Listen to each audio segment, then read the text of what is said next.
Арма қазағым, бұл бейнеде мен өзімнің сүйікті әдебиет тақырыбына қайтып келгім келеді. Бұл бейнеде сіздермен бірге вампир және вампирлердің қандай түрікпен түркофобиямен байланысы бар туралы айтып кеткім келеді.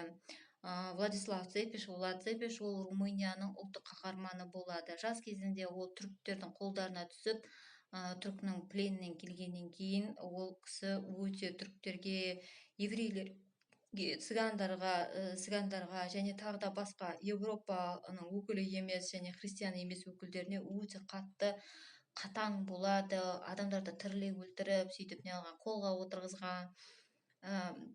Оның істеген зұлымдығы және оның қаншама адамдарды таңқалдырған, тіптен ол өлгеннен кейін ол туралы басқаша мифология пайдалы болады.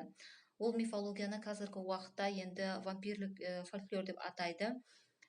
Сонымен Владислав Цепиштің шешесін түріктер зорлап кеткен қылып шығарады.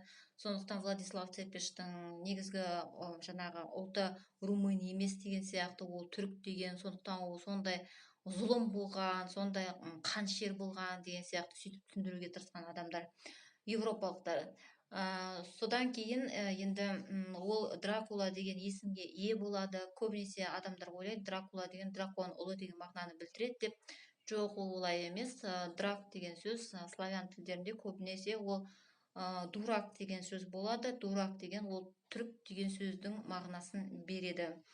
Және қазіргі уақытқа дейін дурак деген сөз сол жаңағы топас не деген адам сипаттайды және түрік деген этнонимді білдіреді. Сондықтан сіздер орысша сөйлегенде дурак деген сөзді өте ақырын пайдаланыңыздар, себебі ол тюркофобиялық термин болады. Сонымен жаңағы вампирлік фольклор дами береді, осы уақытқа дейін де дамиды. Және ол европалықтардың өздерінің жаңағы тюркофобиялық, исламофобиялық көзқарастарын білдіреді. Вампирлердің жаңағы ақсүйектерінің барлығы нәпсі құмар қылып көрсетілген, сипаттанған, тола гарем қатындар және барлығы жаңағы Европаның қатындарына әуес қылып көрсетілген.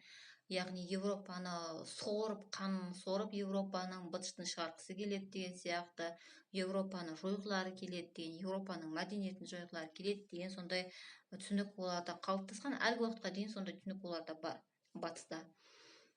Содан шығар мүмкін мен вампирлер туралы, зомбилер туралы кино, кітап, түрлі нәрселерді мен вообще ұнатпаймын. Себебі ол жердегі мен тюркофобия туралы білемін, сондықтан ұнатпаймын.